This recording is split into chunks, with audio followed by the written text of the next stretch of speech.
제가 뭐죠? 주제 설교는 거의 안 해요. 안 하는데, 오늘이 하필 또 크리스마스라서, 그냥 잠깐 우리 크리스마스에 대해서 한번 신학적으로 한번 생각해보고, 한번 따져보고, 고민해보고, 은혜를 받았으면 좋겠어요. 크리스마스의 참된 의미라고 제가 표현을 했는데, 왜곡된 기독교 문명 속에서 보시면, 기독교가 많이 오해하고 곡해하고 있는 것들 우리가 많이 있죠. 제가 함께 말씀 많이 나누면서 하고 있는데, 천국과 지옥의 개념도, 그리고 천국의 상급과 교회의 조직에 관해서도, 목사의 목회권, 말씀과 사역에 대해서도, 11조와 감사함구 축복에 대해서도, 하나님과 사탄, 기타 등등 우리가 많이 오해하고 곡해하고 혹은 잘못 알고 있고 혹은 충분히 알지 못하고 있는 그 내용들이 많이 있는데, 그 중에 하나가 이제 크리스마스이에요. 그래서 제가 작년인가 재작년에도 크리스마스의 진실이라는 조그만 그 내용들을 인터넷 어디죠? 카페에 올려서 얘기했는데, 비판적인 얘기가 많이 있어요. 산타클로즈에 대해서, 크리스마스에 대해서, 그 다음에 선물 주는 거에 대해서, 그 다음에 뭐라 그럴까, 하여튼 기타 등등 그런 비판적인 얘기를 많이 했는데, 아무튼 그런 거 이제 보시고, 오늘은 크리스마스와 예수 그리스도의 이제 성육신과 관련해서 한번 생각해 보고 싶어요. 제가 이제 기독교의 탁월성이 있는데, 다른 모든 종교와 다르게 기독교에만 있는 아주 독특함은 좀 표현이 그렇고 아주 탁월한 기독교가 기독교 되는, 우리가 믿고 있는 이 종교라고 표현하면 좀 그렇지만, 종교가 진짜 생명이라고 말할 수 있는 이유가 바로 예수 그리스도의 성육신이라고 여겨져요. 그게 이제 예수 그리스도의 초림과 성령 강림과 재림에 관한 교리, 이제 조직신학적인 용어로는 이제 도그마라고 표현하는데, 다른 모든 여타 종교와 다르게 기독교에만 있는 가장 중요한 탁월성은 바로 예수 그리스도가 있다라는 점이에요. 예수님이 누구예요? 예수님 아셔요? 어떻게 이해하시면 되냐면요, 초월계가 이렇게 있고, 이걸 묵시라고도 이제 표현하고, 영혼이라고도 할 수 있죠. 이게 이제 종교의 영역이라고 하는데, 이 초월계 속에 있는 신이 우리 현상계 안에 있는 현상계라고 하는데, 안에 있는 우리 인간들에게 당신의 뜻을 설명하고 가르쳐 주기 위해서 누구를 보내요. 그래서 모든 종교에는 신의 뜻을 전달받은 소위 말해 선지자들이 다 있어요. 근데 기독교만 그 선지자가 누구로 설명돼요? 예수로 설명되는, 이 예수가 뭐예요? 조지신학의 기독론을 보면은 참 누구예요? 하나님이고, 또 뭐예요? 참 사람이에요. 한 존재와 인격 안에 신인이 공존하는 복음의 비밀이죠. 예수님이 이 땅에 오셔서 행한 사역을 제 표현으로는 구속사라고 해요. 그리스도의 구속사. 구속사의 사역이 어떻게 이제 됐어요? 예수님이 이 땅에 뭐 하셨어요? 오셨죠? 그걸 뭐라 그래요? 신학적인 용어로? 성육신이라고, 초림이라고도 할 수 있고요. 성육신 하시고 이 땅에 오셔서 뭐 하셨어요? 3년 반 정도? 죽은 자를 살리고 병자를 고치고 막 하다가 결국은 뭐예요? 말씀을 전하신 거예요. 제가 어떻게 표현했냐면, 그걸 이제 사역이라고 표현했어요. 사역. 말씀을 전하시고, 그리고 그 사역의 마지막 최종적인 완성은 뭐예요? 십자가에서 죽으시고, 죽으신 다음에 부활하시고, 부활하신 다음에 승천하시고, 승천하신 다음에 뭐 하셨어요? 성령을 보내주셨죠? 그리고 성령을 보내주셔서 마지막 하나의 사역 남았죠. 뭐 남아있어요? 재림이라고 이제 표현해요. 간단하게 표현했는데, 그럼 이 예수 그리스도의 그 구속 사역이 어디에서 펼쳐지고 있죠? 예수님이 언제 오셨어요? 2000년쯤에 전쯤에 어디로? 유대 땅 베들레헴에서. 그거는 2000년 전에 일어났던 역사적 사실이잖아요.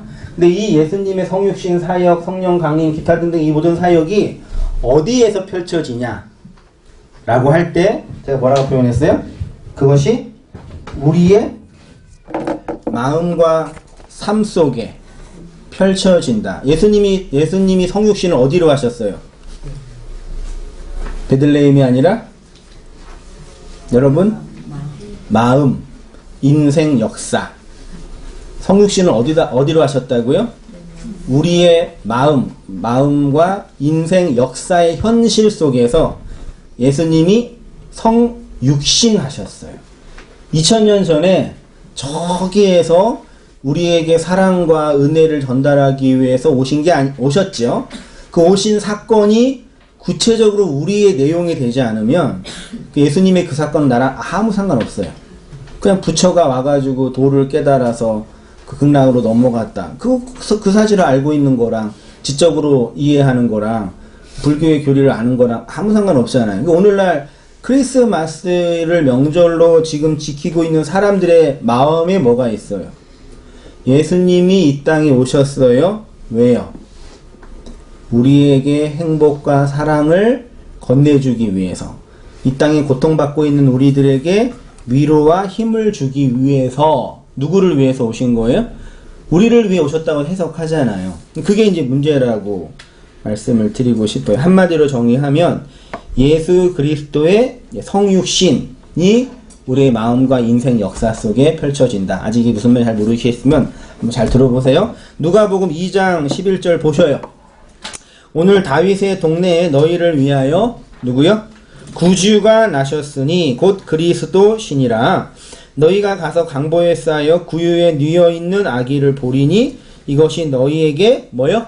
표적이니라. 이 그리스도의 성육신 사건에 대해서 사도 바울이 교리적으로 이렇게 이제 번역을 설명을 했습니다.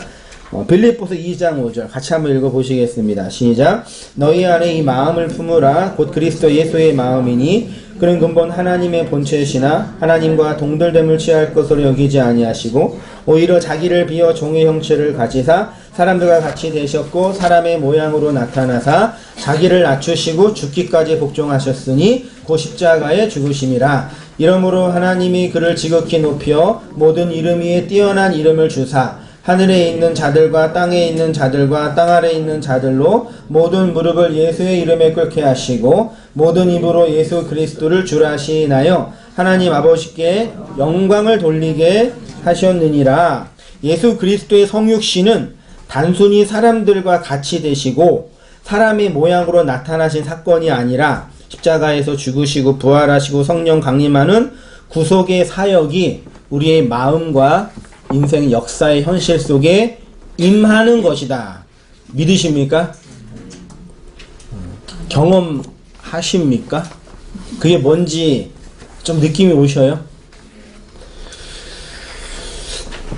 오늘 본문에 그 사건이 하나가 있는데 남자를 알지 못하는 소위 말해 동정녀 마리아에게 누가 왔어요? 천사 가브리엘이 와서 소위 말해 수태고지의 사건을 알리는 장면이 나오죠. 이 장면을 가지고 로마 카톨릭은 마리아를 숭배하는 교리를 만들었죠. 처녀의 몸에 신이 들어와서 인간을 만들었다. 이거 말도 안 되는 교리잖아요. 사실은. 그래서 어떤 신학자들이나 성경 비평가들은 그게 아닐 거다. 어떤 그 사연이 있을 거다. 이렇게 비판하기도 하는데 아무튼 우리는 그 동정녀 마리아의 몸에서 예수가 나신 거를 믿고 있는데 그렇게 와서 이제 그 처녀가 하나님 신을 잉태했기 때문에 하나님이 좀 우리가 부담스러우면 하나님을 잉태한 예수님께 좀 잘 보이자. 그게 이제 소위 말해 마리아 숭배 사상이에요. 그래서 아베 마리아라는 그 노래도 있죠. 되게 유명하고 많이 불려지는 노래인데 그게 의미가 뭔지 아시죠? 아베 마리아, 마리아여, 우리를 구원하소서. 그거 부르면 좋은 건 아니에요. 노래는 아베 마리아가 좋은데, 마리아여 우리를 구원하소서. 그게 그거예요. 마리아 숭배 사상인데, 아니에요. 마리아가 가지고 있는 의미는 그런 처녀가 잉태해서 신을 낳았다라는 그런 숭배의 개념이 아니라, 마리아는 누구를 이제 메타포하고 있냐면 그리스도의 신부인 우리를, 여러분 자신을 상징하고 있어요. 마리아는 누구예요? 여러분이에요? 나예요?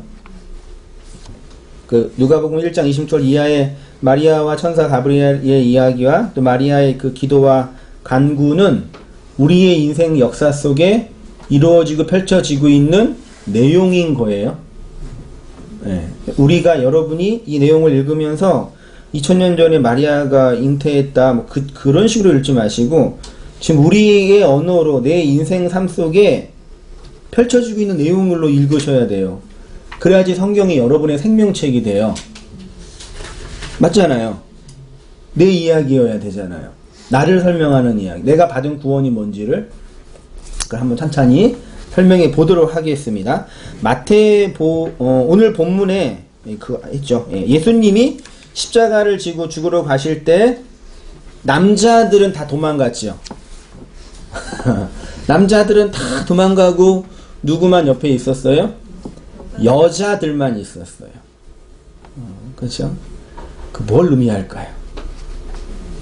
예수님의 십자가 사건은 역사 속에 살고 있는 우리에게 뭘 건네주는 걸까요? 건네주는 의미일까요? 생각해 보세요. 제가 어저께 소화를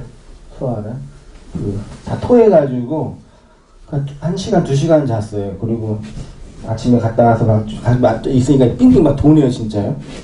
정신 차리세요? 나한테 그러는 거예요? 예수님 십자가 지셨죠? 골고다 언덕에. 여기 주위에 누구만 있었어요? 여자만 있었죠.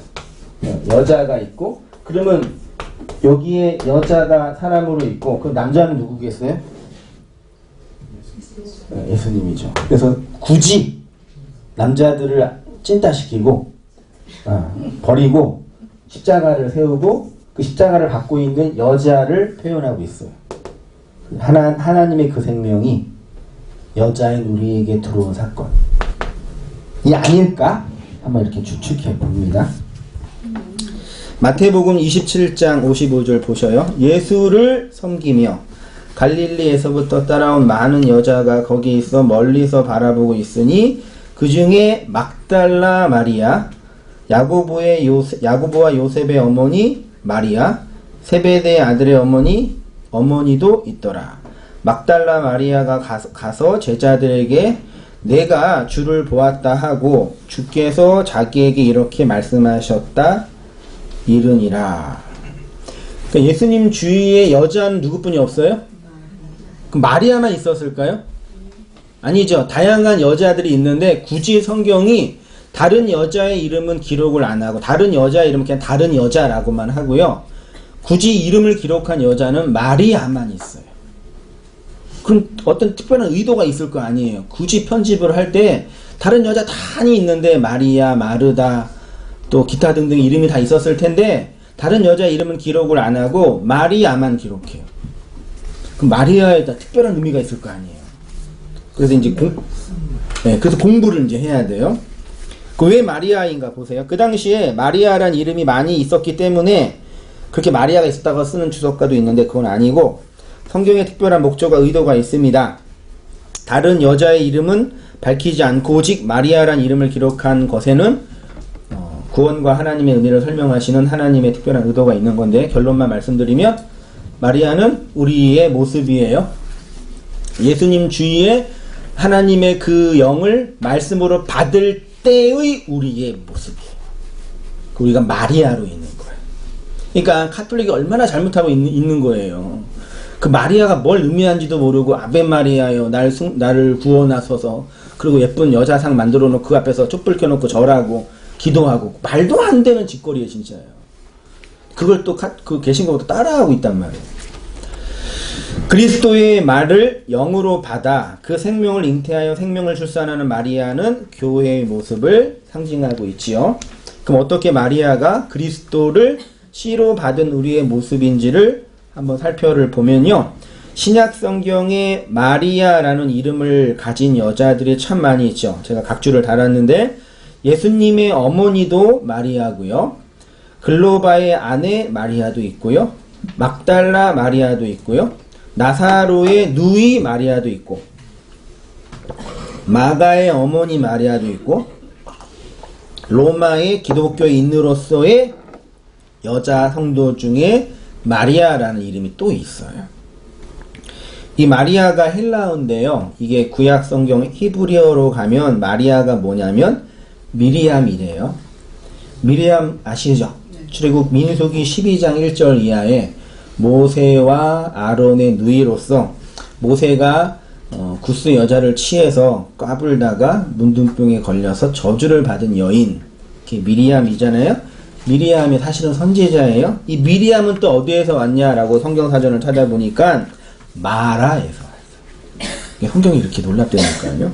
마락은 뭐냐? 반역하다, 완고하다, 대적하다 이 뜻이에요. 출애굽기 15장 23절 마라에 이르렀더니 그곳 물이 써서 이 쓰다가요 괴롭다, 고통받다, 괴롭히다, 비통하다 그 뜻이에요. 여러분 언제 쓴물을 드셔요? 토하니까 쓰더라고요. 아 죽겠더라고요. 하나님 말씀이 우리에게 떨어질 때 써요, 달아요? 처음엔 달죠. 입에서는 달고 속에서 쓰더라. 물이 써서 마시지 못했어요. 그래서 어떻게 해야 돼요? 그 쓴물을요? 단물로 바꿔야죠. 어떻게 바꿨나 보세요. 백성이 모세에게 원망하여 이제 3페이지를 봤습니다. 우리가 무엇을 마실까 하매 모세가 여호와께 부르짖더니 여호와께서 그에게 한 나무 동그라미 하셔요. 나무를 가리키시니 그가 물에 던지니 물이 어떻게 됐어요? 달게 됐더라. 그렇죠. 쓴 물에 그리스도의 십자가가 떨어지니까 단 물이 돼서 우리가 그 물을 마실 수 있게 된 거죠. 그 다음에 하는 말씀이 뭐예요?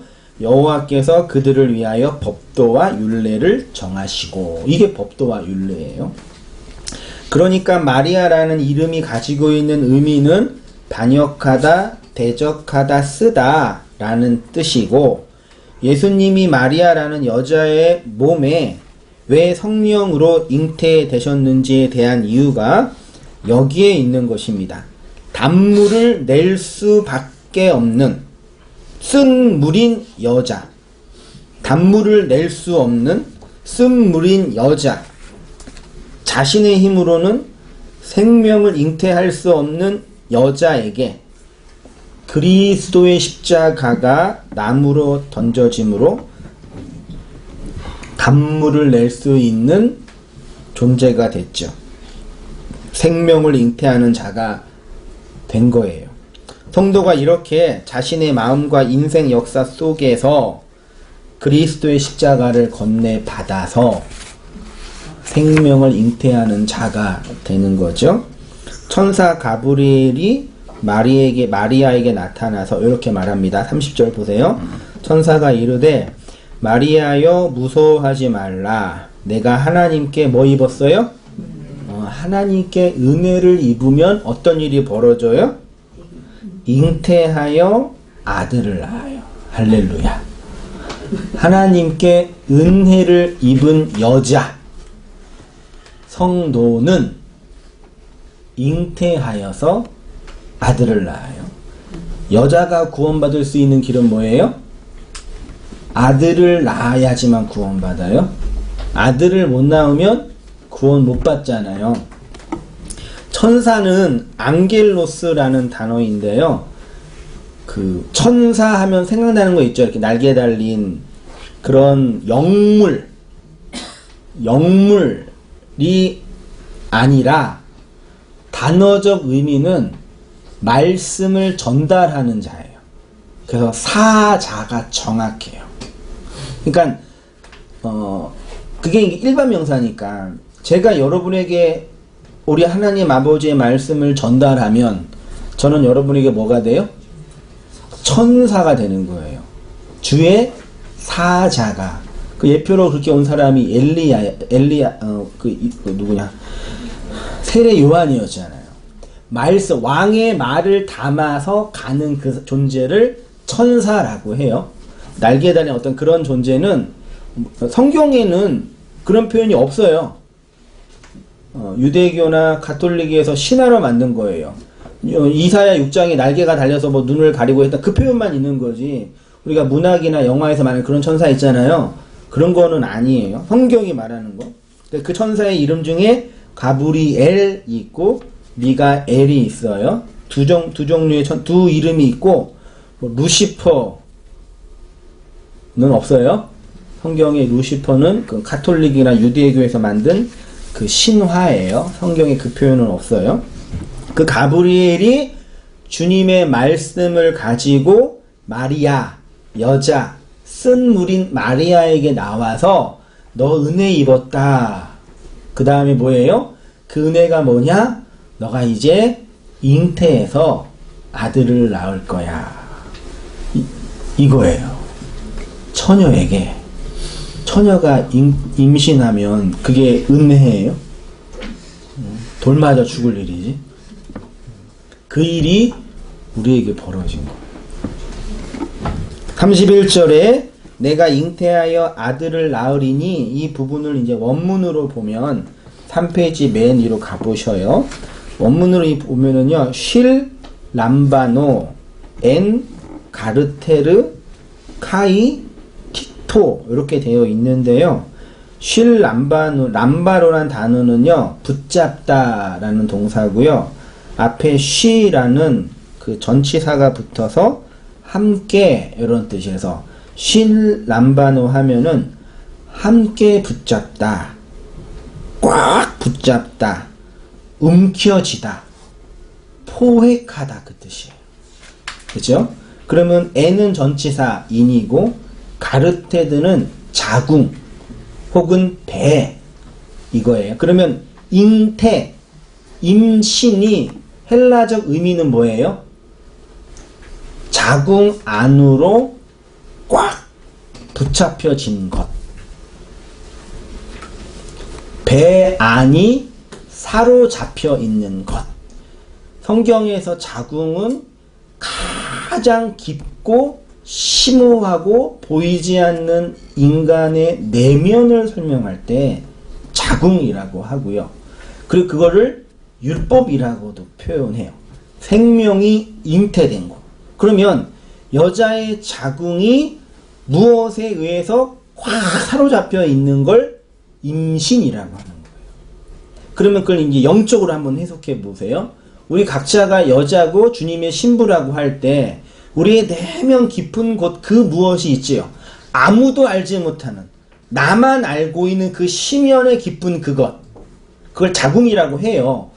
그것이 밖에서 건네준 말씀에 의해서 꽉 사로잡혀 있는 거예요. 그걸 임신했다라고 표현해요. 그 다음에 틱토는 출산하다 그 뜻이에요. 그럼 이거를 우리의 의미로 한번 내용을 보면은 말씀에 사로잡혀 부분 있죠?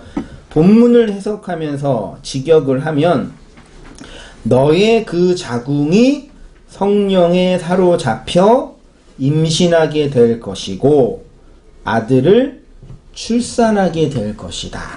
이 정도로 할 수 있어요. 쓴, 비통한, 대적하는 이라는 뜻이 있는 마리아가 그 여자에게 하나님의 은혜가 입혀지면 어떤 일이 벌어지냐? 그 여자의 깊은 심연이 하나님의 천사 말에 의해서 확 사로잡혀요.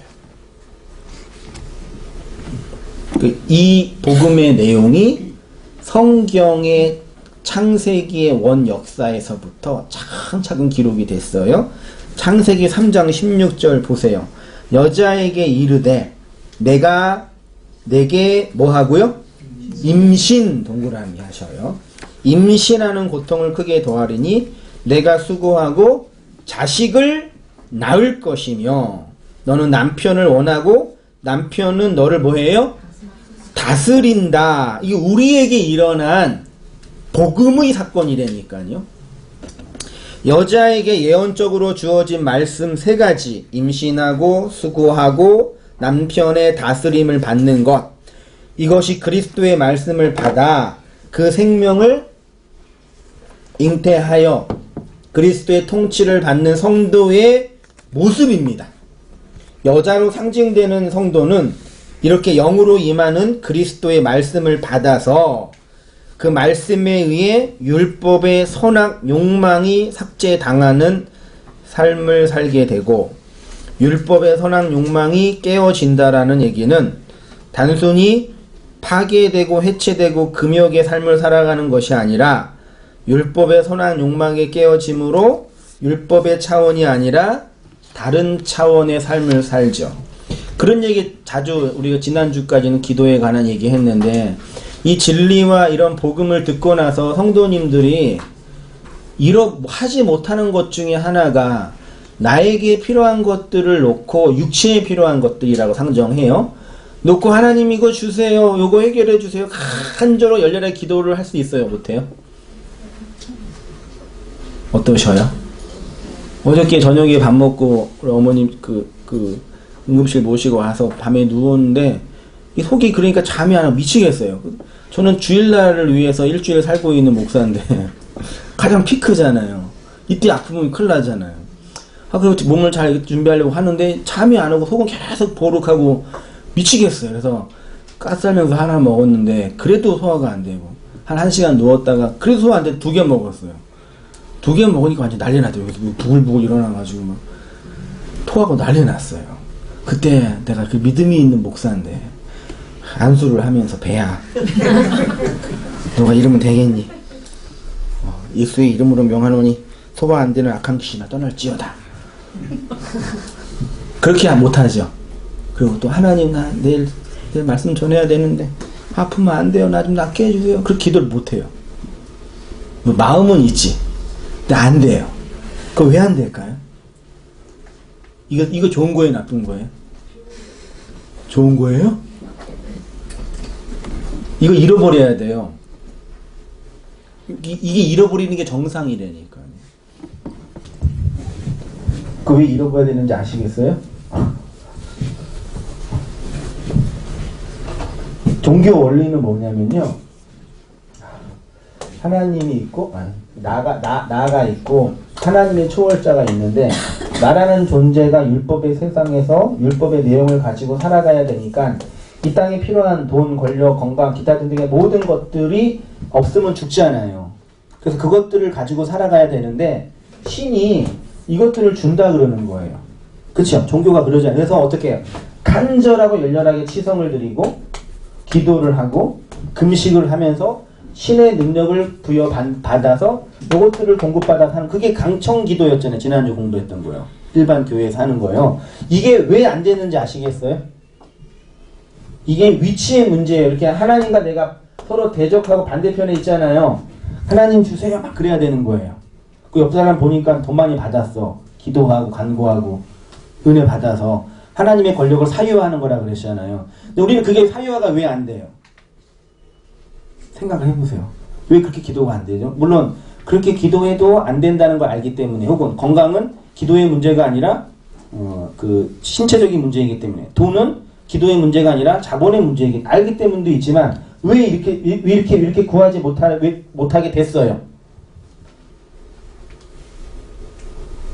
이거 성경발 때문에 물어보면 재밌는데 성경 공부가 아니니까 이게. 그래서 성경보다 재밌어요. 왜 안 됐어요 이게요? 왜 못해서요? 내가 하나님의 그 말씀과 진리에 의해서 잉태되고 임신됐잖아요.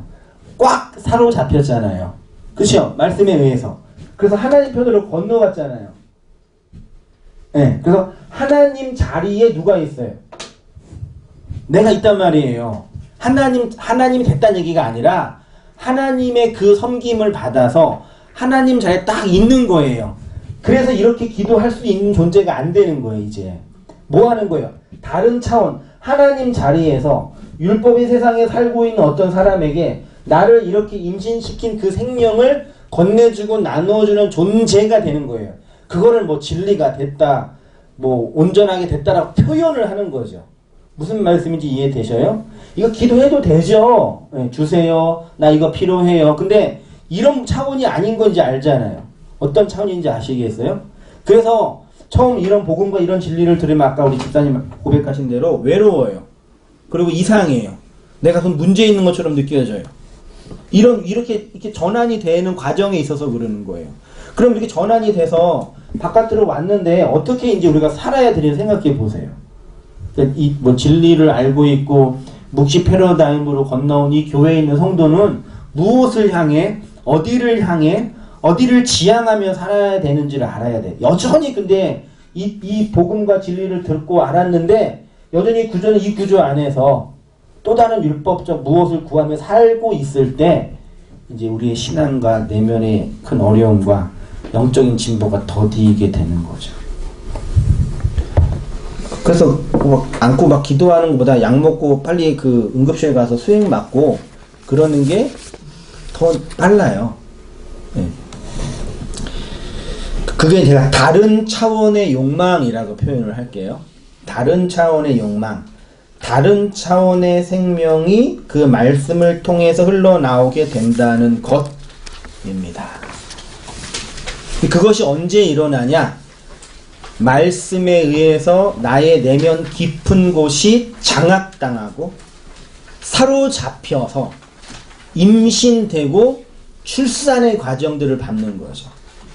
그 지난주에 우리 송이자매 그 아들을 낳아가지고 그 아들 보고 신방 갖고 갔다 왔거든요. 아시는 분은 아시는데, 근데 그 전에 지지난주에 이제 예정일이 되니까 제가 이제 문자를 보내고 그 남편 규희 형제한테 문자를 보내서 어떻게 소식이 있냐 그러니까 아직 없대요. 그래서 이제 병원에 가서 이제 하려고 그러는데 제가 이제 문자를 하나 뭘 보냈냐면 자매가 진통을 하는데 좀 힘들어 하는데 어느 순간이 되면 얼굴이 변한다. 나오신 분 기억나세요? 이렇게 수술 말고 이렇게 출산으로 자연분만. 저도 이제 딱 우리 집사람이랑 둘째 셋째 놀 때 다 봤는데 이렇게 들어가서 여보 힘들어 막 하다가 들어가서 이제 누워서 예 날려고 그러는데 막 아파 막 그러다가 어느 순간 되니까 얼굴이 싹 변해요. 그걸 사색해요. 죽음의 그리움자가 얼굴에 싹 들어와요. 그러니까 진통을 하다가 진짜 애가 나오기 직전이 되면 그 여자의 몸이 뭘 감지하는 것처럼 느껴지냐면 죽는구나. 그래서 딱 우리 집사람 얼굴 보니 처음 그 얼굴 봤어요. 진짜 확 변해요. 아, 이게 사람이 자살하기 직전에 이 얼굴 되겠구나 생각들어요. 그러니까 죽음을 감지하는 것 같아요. 다 까먹었죠, 자매님들. 그렇죠. 그 까먹어야지 살 수 있으니까요. 망각을 해야 되거든요. 그 죽음의 경험을 자매님이 해서 출산을 하는 게 우리 인류의 법칙이잖아요.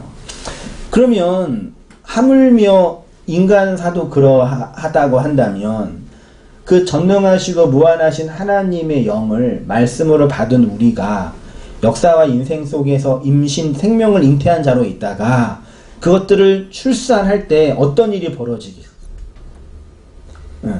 그 죽음의 현실 속에 맞닥뜨리게 된다니까요. 얼굴이 싹 바뀌어요. 죽음의 그림자가 들려와요. 그 실제로 죽어요. 그래야지 생명이 돼요. 그러니까 하나님의 그 말씀이 우리를 그 지경으로 이끌어가요. 그리고 이거는 내가 원하고 내가 바라고 내가 소원한다고 될 수 있는 게 아니잖아요. 그 말씀이 우리 안에 들어와 나를 장악해서 이끌어가는 과정이 있으니까. 그럼 한번 잘 생각해 보세요. 어떻게 그 말씀이 우리를 이끌어가고 있나요? 그 4페이지 제가 그렇게 표현을 했습니다. 이것을 예수님의 산상수훈에서 하나님의 온전하심이라고 표현을 했어요. 예수님이 이 땅에 오신 이유는 율법의 선악 욕망으로 살고 있는 우리를 삭제하여 진리로 완성하기 위함인데, 그렇게 율법이 깨어져 율법의 세상에서 율법을 가지고 살지 않고 그리스도의 생명으로 살아가는 그 삶에 대해서 하늘에 계신 너희 아버지의 온전하심과 같이 너희도 온전하라. 신의 죽음이 우리의 생명이 되는 차원이라고 말씀드릴 수 있어요. 그래서 요한복음 12장 24절에 예수님이 그런 말씀 하셨잖아요. 내가 진실로 진실로 너희에게 이르노니 한 알의 밀이 땅에 떨어져 뭐하지 않으면요, 죽지 않으면 한 알 그대로 있고 죽으면 많은 열매를 맺는다.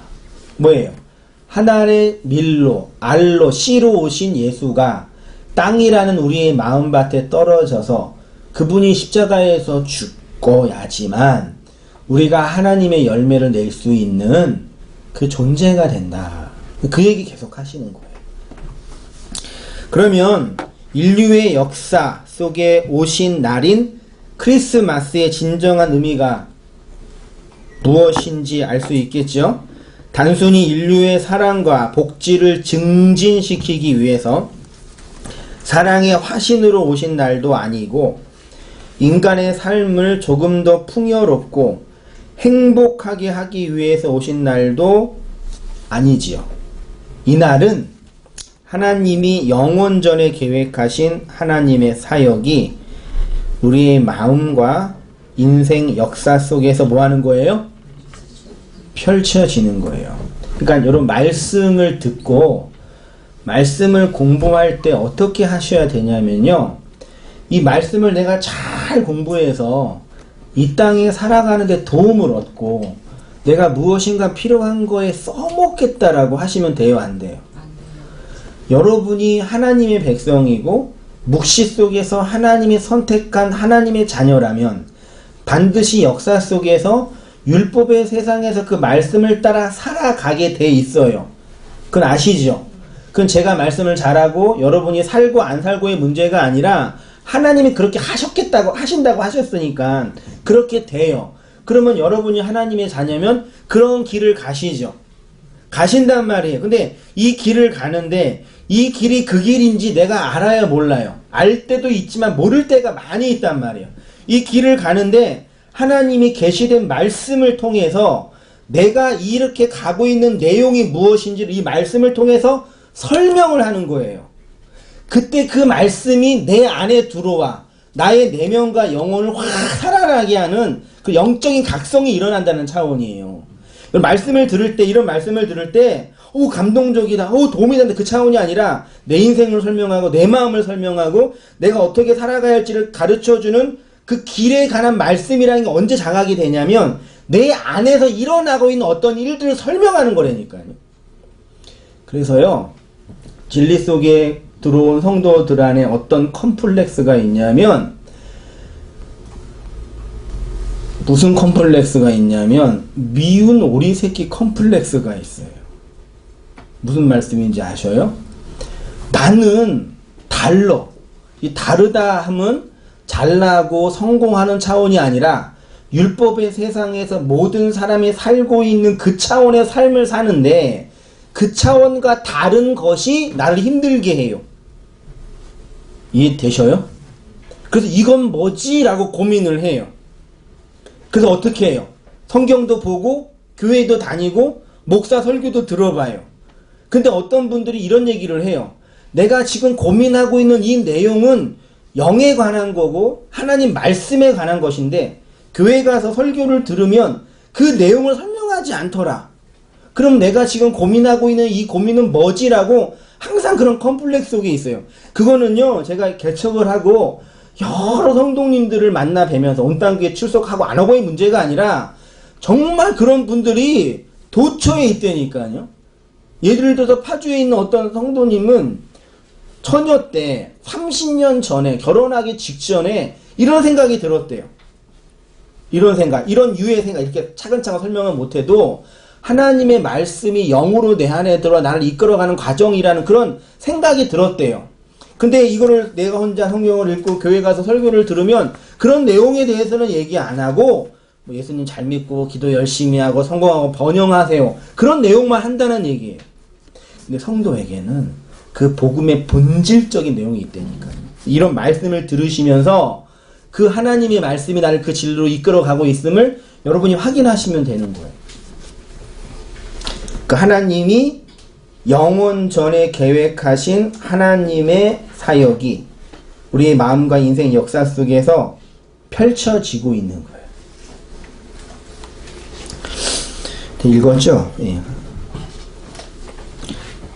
그러니까 크리스마스는 2000년 전에 역사 속에 아기로 오신 예수 그리스도를 기억하고 축하하고 감사하는 날이 아니라 혼돈과 공허와 흑암이었던 생명 없었던 나에게 말씀으로 오셔서 내 안에서 하늘의 씨로 심기어져 죽으신 날이에요. 그럼 예수님의 성육신은 어디에서 일어났어요? 예수님의 성육신은 어디 안에 일어났어요? 여러분 안에, 우리 안에 일어났다니까요. 그거를 자각을 하는데 아무도 가르쳐주는 사람이 없는 거예요. 하늘의 생명이 우리의 마음의 땅에 심기어져 죽으심으로 우리에게 하늘 생명을 건네주신 날입니다. 우리가 특정한 날을 달력에 정하고 축하하고 감사할 수 있는 이유는 하늘의 생명이 이렇게 우리에게 주어졌기 때문이고, 그래서 천사의 수태고지를 받은 마리아에게 일어난 고백을 한번 잘 들어보세요. 마리아가 어떤 고백을 하고 있나요? 천사가 대답하여 이르되 성령이 영이 내게 임하시고 지극히 높으신 이의 능력이 너를 덮으시리니 이러므로 나실 바 거룩한 이는 하나님의 아들이라 일컬어지리라. 마리아가 이르되 내 영혼이 주를 찬양하며 내 마음이 하나님 내 구주를 기뻐하였음은 그의 여정의 비천함을 돌보셨음이라. 보라 이제 후로는 만세에 나를 복이 있다 일컬으리로다. 능하신 이가 큰 일을 내게 행하셨으니 그 이름이 거룩하시며 극률하심이 두려워하는 자에게 대대로 이르는도다. 그의 팔로 힘을 보이사 마음의 생각이 교만한 자를 흩으셨고 권세 있는 자를 그 위에서 내리치셨으며 비천한 자를 높이셨고 줄이는 자를 좋은 것으로 배불리셨으며 부자는 빈손으로 보내셨도다. 그종 이스라엘을 도우사 긍휼히 여기시고 기억하시되 우리 조상에게 말씀하신 것과 같이 아브라함과 그 자손에게 영원히 하시리로다 하니라. 마리아의 고백의 핵심은 뭐냐면 비천한 자인 자신에게 하늘의 생명을 건네주셔서 그 말씀을 씨로 담을 수 있게 하신 것에 대한 고백입니다. 그리스도의 말씀을 받기 이전에 우리의 상태가 혼돈과 공허와 흑암이었다라는 것을 그리스도의 밝은 진리의 빛을 받고 나서 알게 되는 거죠.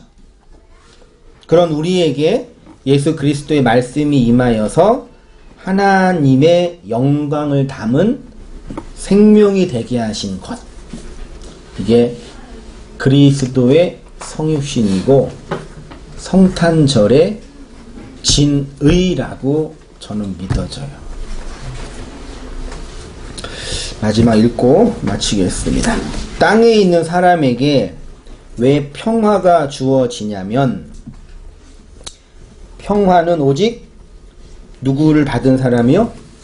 그리스도의 영을 받은 사람에게만 떨어지는 거예요. 그게 뭐냐면요, 예수님이 부활하셔서 제자들과 교회들에게 가서 뭐라고 하셨어요? 평안할지어다, 평안이 너에게 있을지어다 라고 얘기해요. 그 평안은 뭐냐면 그리스도의 말씀을 받아서 이 구속사의 현실이 그의 인생과 마음과 삶 속에서 이루어지고 펼쳐지고 있는 그 역사 속에 있는 성도가 경험하는 내용을 평화라고 하는 거예요. 그래서 하나님께는 영광이고 하나님이 기뻐하신 사람들 중에는 평화가, 땅에는 평화가 임한 것이라고 표현된 것이죠. 우리가 그리스도의 말씀을 받기 전에는 혼돈과 공허와 흑암이었는데 이제는 생명이 된 것입니다. 그래서 이제 우리는 하늘의 생명을 담아 생명을 잉태하고 낳는 자로 살아가는 것이고, 크리스마스는 이렇게 그리스도의 말씀이 우리의 마음과 인생 역사 속에 임한 날이에요. 그러면 그 말씀이 임하여서 우리의 내면과 자궁의 깊은 곳을 장악하여 가면 우리가 인생 역사 속에서 뭘 낳아요? 아들, 생명을 낳는 자로 사는 거죠. 우리가 이 세상에 왔다가 가잖아요. 그렇죠? 왔다가 가는데 왔다가 갈 때 내가 이 세상에 왔다 갔다는 것을 증명하는 도구가 뭔지 아세요? 내가 이 세상에 왔다가 가잖아요. 다 모든 인생은 역사라는 율법으로 주어진 세상에서 일정한 시간을 살다가 가잖아요. 그럼 왔다가 갔음을 증명하는 좋은 방법. 다 결혼하시면 다 아시네요.